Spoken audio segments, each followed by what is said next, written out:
Good morning. I know it's been really quiet on here for ages. As you will all know from the last video I uploaded, that would be because we had a baby. We had a gorgeous baby boy that we've called Jude, he's known as Jude, and he's 5 weeks old now, which is insane. I can't believe he's 5 weeks old. Ziggs is just absolutely going nuts because he's had a shower. Anyway, so I've always wanted to film, since he's been born, I wanted to film like a sit down that's my labour story, talk you through my labour, like what happened, what we decided to do, etc, etc. But it just hasn't happened, we just haven't got around to it. Don't wipe your face on Jude's blanket. Don't wipe your face on Jude's blanket. But yeah, it just hasn't happened because we've got a 5-week-old. But today I'm aiming to film it. I'm filming it on my phone because we've lent the camera to someone, and also it's just easier because I always have my phone on me. I'm gonna film it in little bits in between when he's happy and when he's settled. So I don't know how many little sections this will be in, but it will be done today, and then at some point, hopefully maybe even today, tomorrow, it will be edited together. And on that, Jude's been sick, I'll be back. So I thought you might like to quickly see him and just see he's playing. This is one of my favourite rompers that we've got for him. It's got a giraffe on it and like all the fuzz down the side, which is really cute. It's from John Lewis.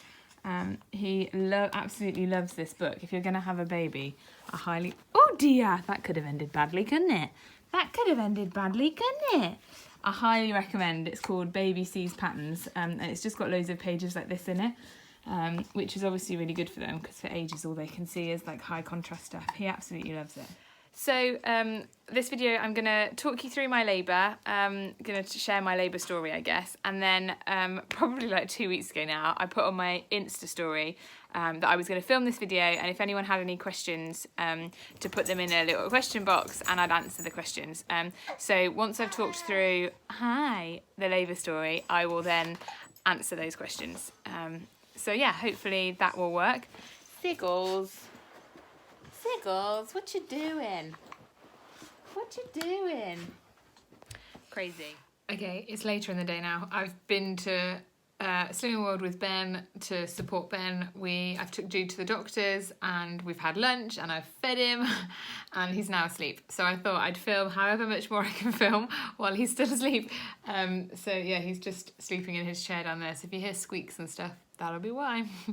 Okay, so I've got notes here. Me and Ben have just like written down some notes for when I talk you through the labour story, because there's bits of it that I don't really remember and it all kind of merged into one. So there's that, and then I've written down the questions that people wanted answering. So as you know, we decided to home birth, so that was all ready. We were going to birth at home.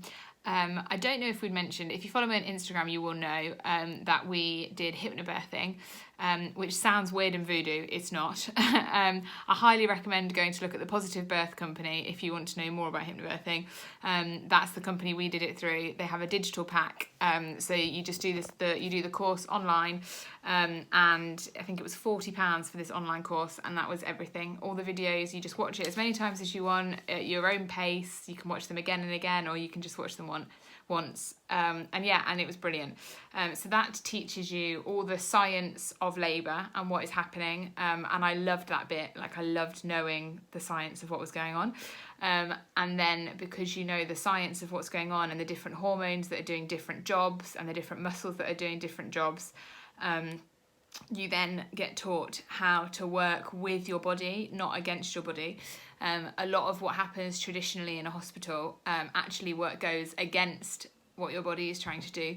Now, I'm not dissing hospitals. I think like the NHS is fantastic. They have to do certain stuff because they have brackets and time frames and things like that. So anyway, we were taught all these different skills and techniques and coping mechanisms and breathing and positions and stuff to essentially work with my body and help it birth Jude. We kept the house really dark, so it was calm. We had candles. We put the grow blind, we actually got the grow blind from the nursery and put it in the lounge window. I did most of my labouring downstairs. In the daytime, it was really, even though we had the curtains closed and the lights off, it was still really light in here and I wanted it darker. So we put the grow blind up in the window, which worked really, really well. And we hung, because I was walking from the lounge to the downstairs toilet when I was going to the toilet, which I did a lot. And it was really bright in the hallway because we've got the front door. So Ben hung his like vicar robe thing. I think it's called a cassock, but I don't actually know. That might be wrong. Basically this big black thick robe dress thing. He hung that on the inside of the front door. So then it was dark there as well. It was great. We had candles all down the hallway, candles in the bathroom. So at no point did we have to turn lights on, which really made a difference. So anyway, they were the basic principles of keeping things calm and dark. So it's not, you don't want it to be panicked. You don't want adrenaline. You want it to be really calm and peaceful. So that was those things. Right, I'll now talk you through this, and there's other hypnobirthing bits that you'll notice as and when. But as I say, go and look at the Positive Birth Company for more about hypnobirthing. If there's lots of people that are interested, let me know below or on my Instagram, and I can do a whole video about hypnobirthing and what we did and the course and what we liked and stuff. But I don't feel like that's for this video. So let me know if you want that video, essentially. Okay, so on the Saturday, I was due on the Friday, that was when I was 40 weeks exactly, and then on the, I think I would class it as on the Sunday I went into labour, so technically 40 plus 2. The Saturday afternoon, so the day after my due date, we had met up with loads of family, my parents, my brother, my grandparents, my great uncle and his fiance. We met up for a walk at a local woods, and we took the dog and we went for a really nice walk. We were probably walking for about an hour and a half. Now, while we were walking, I was having Braxton Hicks. I'd been having Braxton Hicks all week, but they were getting more intense, these Braxton Hicks. But at the time, I was like, these are just bigger Braxton Hicks. Now, potentially they were bigger Braxton Hicks, or potentially they were small contractions. I don't really know. But I think it is that big walk that set me off, that started me going. But then came home, got on with life as normal, continued having these stronger Braxton Hicks, but just thought nothing of it. On the Sunday, Ben obviously works on a Sunday, he's training to be a vicar. Ben was like, do I go to work? Do I stay at home? Now the church is literally like a 10-minute walk, a 3-minute drive. So I was like, no, go to church. And we rang my mum, so my mum came here. And yeah, there was no pattern to these surges. The word is surge in hypnobirthing, not contraction. So when I say surge, that's what you know as a contraction. Yeah, and I still wasn't 100% sure. I suspected something was beginning, but I was like, oh, this could go on for like a week still. But yeah, so Ben went to work and Mum came. When Ben got back from church, so at like lunchtime, we sent Mum home, and we just got on with our Sunday. Went to bed Sunday night, and at 11:45 I woke up for a wee, went to the toilet, and as I got off the toilet I had what was definitely a surge, and I was like, that was different, really different. And that's when I called Ben, and I actually freaked out then a little bit. I lost my head and I was like, I'm scared, I'm panicked, like, and I could feel like my body was filling with adrenaline. I wasn't remaining calm. And I kind of freaked out. I was like, this is all getting a bit real now. I actually think I might be going into labour and I have to push a human out. But it was fine. Ben like got me back in my headspace. We got back into bed and tried to go to sleep, but the surges were every 20 minutes. So sleep obviously wasn't going to happen. So that was fine. We stayed upstairs at that point because it was obviously dark and I'm used to being in my bedroom at that time and it was peaceful. I was up breathing through the surges. Up breathing is a technique that you're taught in hypnobirthing. And yeah, so we were timing them and they were every 20 minutes. So after they remained every 20 minutes for a couple of hours, we decided, that's when I rang Mum, and well, Ben rang Mum and said, she's in labour, they're every 20 minutes, you might want to come, because Mum was my second birth partner. So Mum then came. By the time we kind of were in the early hours of Monday morning, my surges were every 3 minutes, so I was in established labour and I had been for an hour. So Ben then went downstairs, left me with Mum and blew up the pool and started to fill the pool and rang the midwives to tell them, But then after being in established labour for a couple of hours, they then dropped off, they kind of fizzled off and kind of were going between every 12 minutes and every 7 minutes. So then you're no longer in established labour. So that was a bit frustrating, but it just was what it was. And I was still up breathing through them, still remaining really calm. Everything was dark, everything was peaceful. And yeah, that kind of remained the same. They kind of were every 12 minutes, every 7 minutes going between that kind of thing. Until 5 p.m. on the Monday, when I had this random 45-minute gap that was really, really long and really disheartening, because you're like, no, everything's stopped. Like, I'm exhausted. I've done all this work. I want to have this baby. So in that 45-minute gap, me and Ben went for a walk to try and start things back going again, but it didn't. Tried to have a sleep and couldn't really sleep. But it was at that, they did come back, but they weren't regular. They weren't close together. So then we rang the midwife because we were just like, we're not really sure what's happening and we're tired. Like, I'd essentially been in labour since Sunday. I hadn't really slept. I had been eating. Mum and Ben were great. I was having snacks. I was having at meal times, we were cooking food and I was eating as much as I could of food, which was really good because it was obviously keeping my energy levels higher. And I was drinking unbelievable amounts, which was great because if you stop being able to wee, you have to go to hospital. So that was really good. But anyway, so we called the midwife and she came out. And she was lovely. So then lovely midwife Melissa came out and essentially gave us a pep talk and told us that everything was okay and everything was normal. Like, we were like, it's amazing what fresh energy in a room can do, and it like kind of boosts you. She offered me an examination. Now, I'd always said I wasn't going to have any examinations. I didn't want any examinations. To be honest, I was kind of terrified. I had no interest in examination, and I kind of didn't see the point of them. Like, just knowing how many centimetres I am isn't going to change how far along I am, isn't going to make the labour progress any quicker or any slower just by knowing.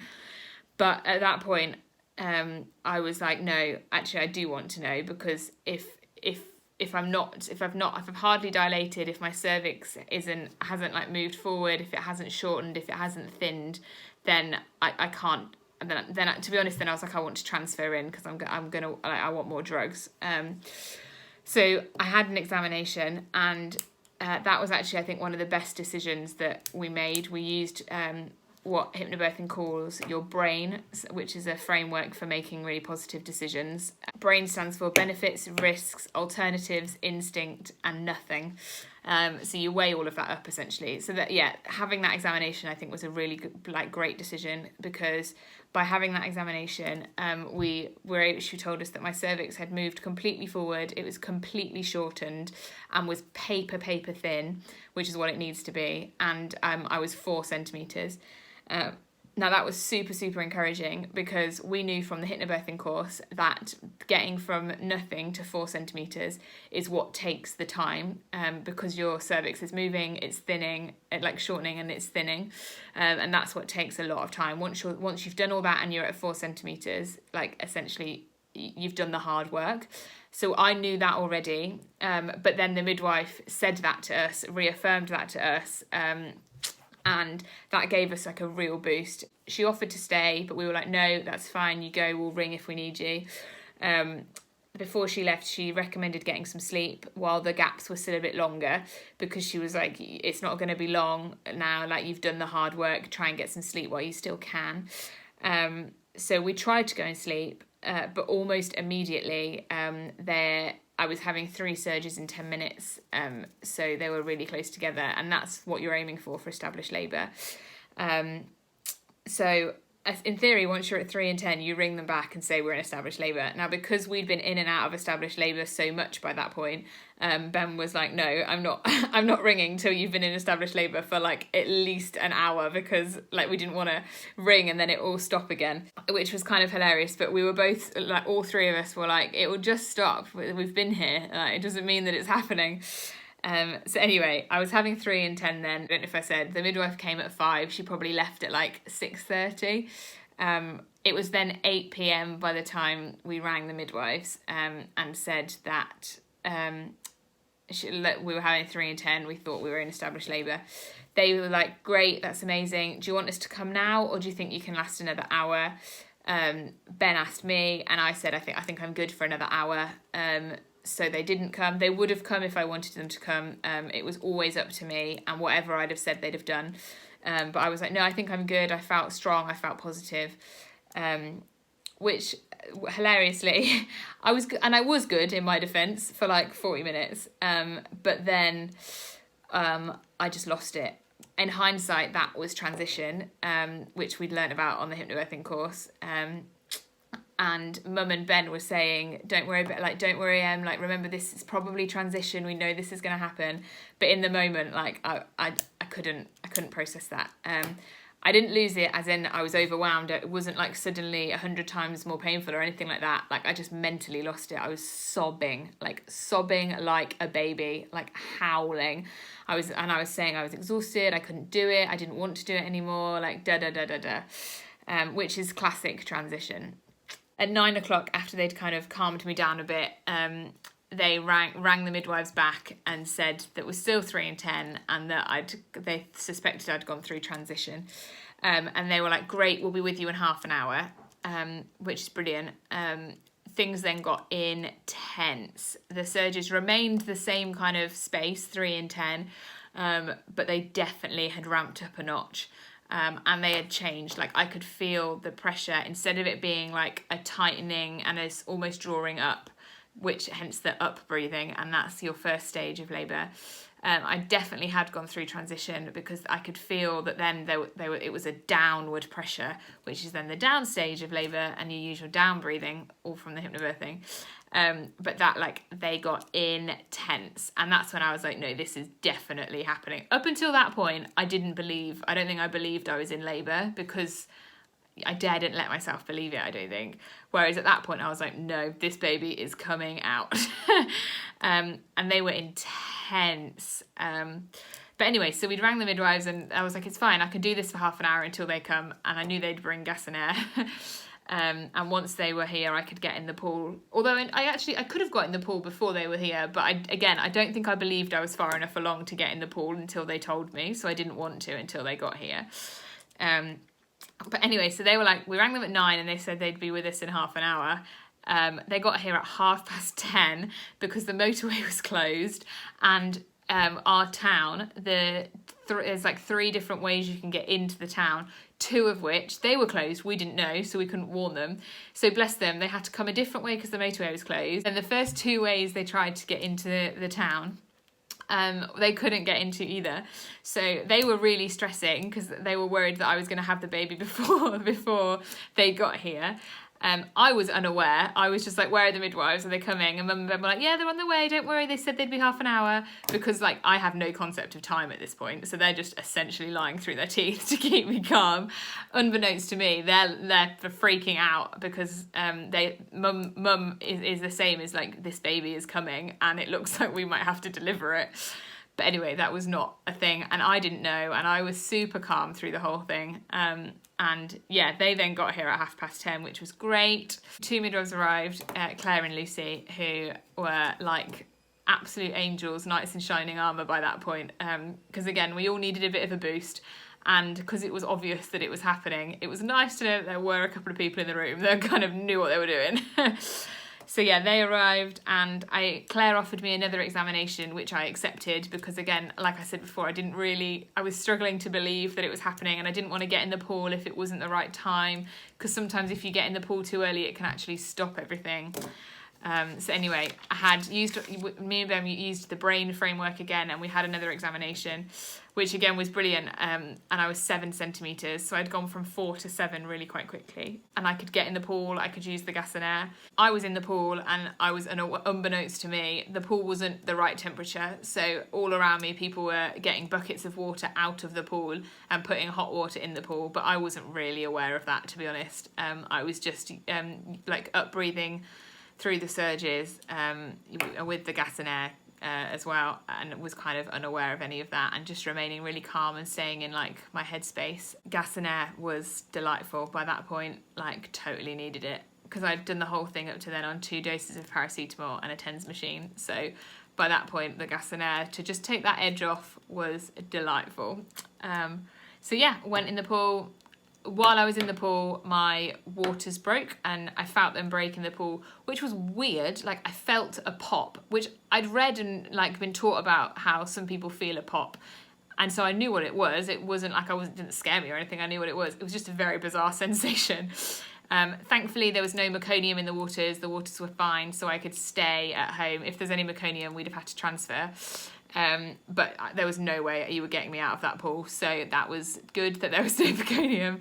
And then essentially it became clear after the waters broke that he really was coming, and from then on, with every surge, I could feel him like moving down, like his head moving down through the canal, and then bobbing back up a little bit, and then moving down and then bobbing back up a little bit, which again, so bizarre.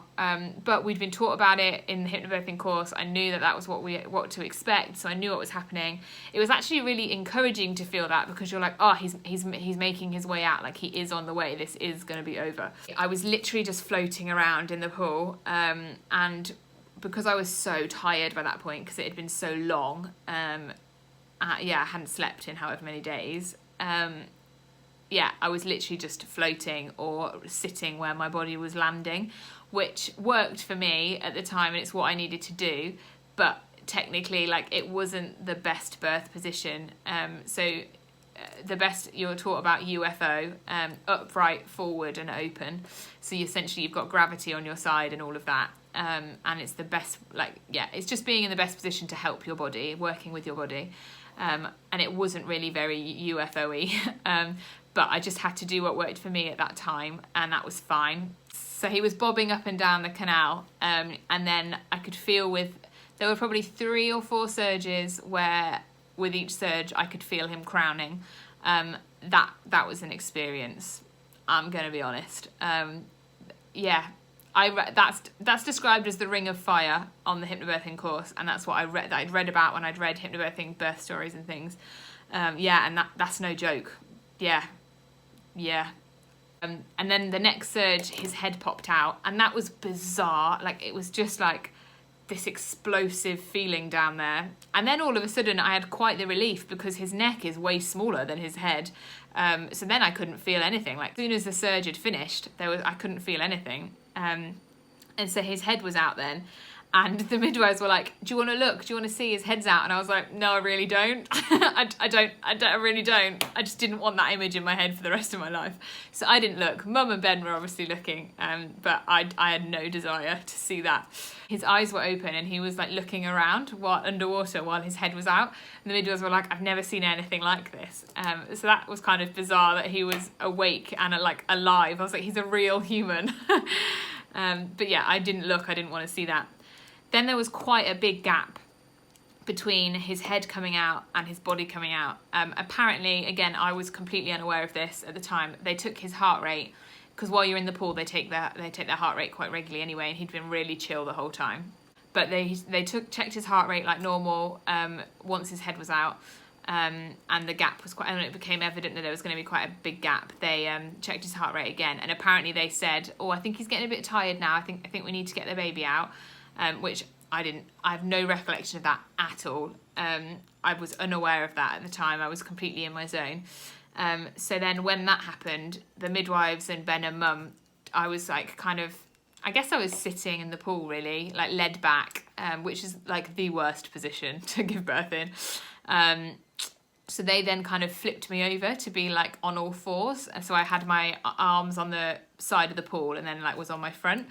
And then I think that flipping over and being like facing forward, that I then had another surge, and out exploded again. It was this weird explosive feeling, the body of this baby. And the midwives like literally caught him, pushed him through my legs, and I then held him on my chest. And it was amazing. We were probably in the pool for about 20 minutes after he was born, and I was just holding him, and he had his eyes open, he was looking around. You'll have seen a bit on our Introducing Jude video of me holding him and him looking around. Yeah, and that was weird. So yeah, and I think I was just in shock for that bit, to be quite honest, that I'd actually had a baby. We were all looking at him, and Ben and Mum had a little cry. I was honestly, like, I was filled with relief that I wasn't in labour anymore and that I wasn't pregnant anymore. That was the overwhelming feeling, was relief that I'd actually birthed him and I wasn't in labour anymore. And then we prayed for him, which was really lovely. And actually one of our midwives, it turns out she's a Christian, and so she prayed with us, which was so lovely, really special. And then I got out the pool because I was having my placenta encapsulated, which essentially means it's taken away by a company and made into tablets, and then they bring it back, and then you take the tablets just like you would take paracetamol and things like that, because it's really, really, really good for you to eat your placenta. But I had no desire to just like chop it up and put it in a smoothie or anything. Whereas if it was just a tablet, I could pretend it wasn't placenta. Yes, we got out the pool because I needed to birth it on dry land in order for it to be encapsulated. I birthed the placenta naturally. I was bleeding a bit much, so I had the injection in my thigh to stop the bleeding, which was fine. I'm still holding him at this point, like on me. The placenta's birthed, but it's still attached because we wanted to have delayed cord clamping. So then walked over to the sofa and was led on the sofa with him. And they then had to, one midwife then was talking me through the placenta and showing me it and everything, which was really cool. Once the cord stopped pulsing, which, to be honest, if you think all the time that I was in the water with him, was probably a good half an hour, 40 minutes before we cut the cord, which is great. Ben then got to cut the cord, which I don't actually remember, which I'm really gutted about that I don't remember that, but I must have just been a bit out of it. I'd been in labour for a long time, so I don't remember that, which is sad, but I'm glad Ben got to cut the cord. And then once they'd cut the cord, they then needed to examine me to see if I'd torn and if it was a tear that could be stitched at home or if it was a tear that I needed to go to hospital for. And I should have mentioned, the whole time I've been on the sofa, Jude's latched on and he's feeding, which was great. But yes, so they then examined me while I'm using gas and air for that, because, you've just given birth and then all of a sudden they're shoving their hands down there. Not ideal. That's when it became apparent I had a 3rd degree tear, and so would need to go get transferred into hospital for that. So it's policy, practice, I don't know, it's what's done is that if you have to transfer from a home birth, is they ring an ambulance. They did say to us you can drive in if you want to, but they would normally ring an ambulance. But because I'd lost a decent amount of blood, we'd all been awake for 5 days, blah, blah, blah, that we were like, no, let's ring an ambulance. So, but there was no emergency or anything. Like, he was born at 5 to 2. The ambulance came at 4. So there was no rush anywhere, because there was no danger or anything. And actually what I was most amazed about is at no point did I have to stop having skin to skin, even in the ambulance. So I walked to the ambulance, and because I was so shaky and weak and exhausted, I didn't want to carry Jude to the ambulance because I was too scared I was going to drop him. So Ben carried him to the ambulance, which again was really cool. That was his first cuddle and stuff, and I do remember that, so that's good. But then on the ambulance, the midwife put him straight back on my chest and he latched again. And then they had this really cool harness that essentially straps him to me and my seatbelt, and my harness on the ambulance. So the whole time he was skin to skin, which was I was so thankful that we didn't have to get him dressed and put him in a car seat at hours old, because it was just so much nicer that he was on my chest.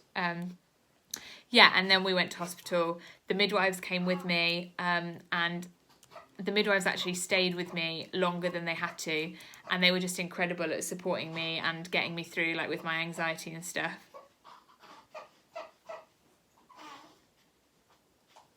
I don't know if you can hear Jude squeaking.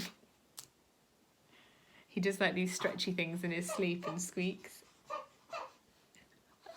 But anyway, yes, so I'm going to do a whole other video about kind of what happened in hospital and then my recovery and stuff, because this is already a half an hour video.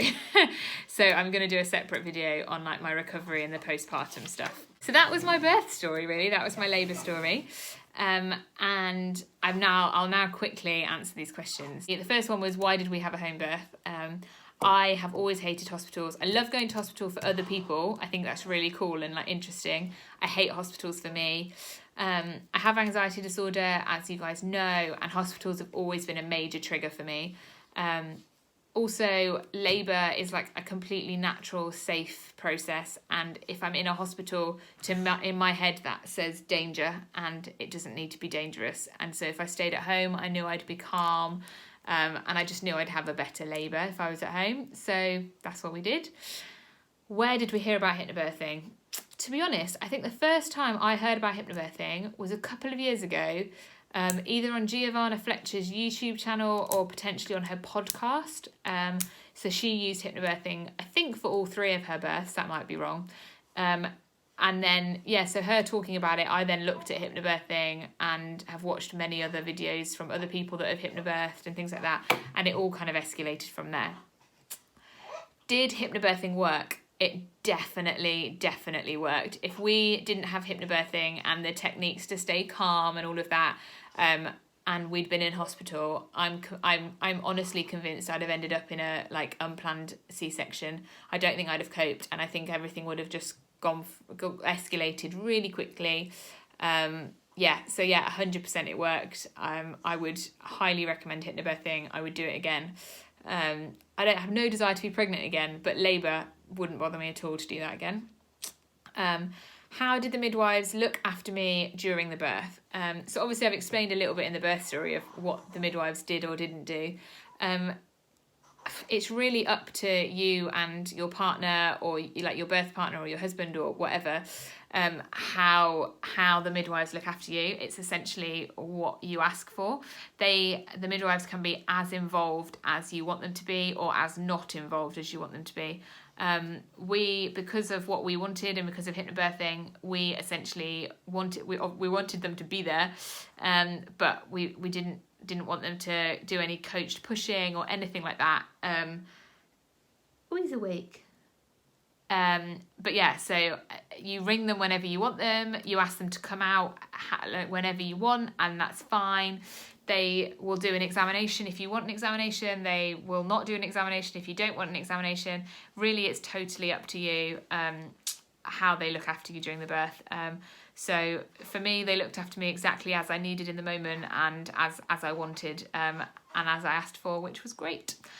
And then the last question, which made me laugh: how did they keep the house free of blood/fluids? It really wasn't that messy. I was really surprised. I think because my waters went in the pool, that was obviously in a contained space. I didn't bleed very much at all until I got out the pool. And then I had quite a massive clot fall out, like a huge clot fall out, but that was landed in the pool, so great. And then I did bleed a bit while I was birthing the placenta, but we had shower curtains down on the floor and towels, all of which we were happy to just dump, like throw away. And then they gave me the injection to stop me bleeding. So then I kind of didn't really bleed. We'd put a shower curtains and towels down on the sofa, because I knew I'd be lying on the sofa. But yeah, it really wasn't that messy. And they did loads of clear up afterwards. So anything like the towels and whatever, they cleared up. We obviously kept the placenta because we were encapsulating it, or having it encapsulated, but they would have taken all that away with them. So yeah, it really wasn't that messy. They put a maternity pad on me and helped me get dressed a bit and before I walked to the ambulance, so there was no like mess while I was walking to the ambulance or anything. Yeah, it really wasn't that messy, and they just kind of dealt with it. It was obviously really normal for them. So yes, that was my labour story. That's my questions answered. Yeah, I hope you liked it. Yes, I hope that was interesting. I hope you liked hearing about Jude arriving. I think right on cue. He's about to wake up. He is woken up.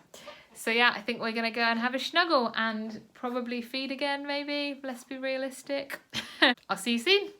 Bye.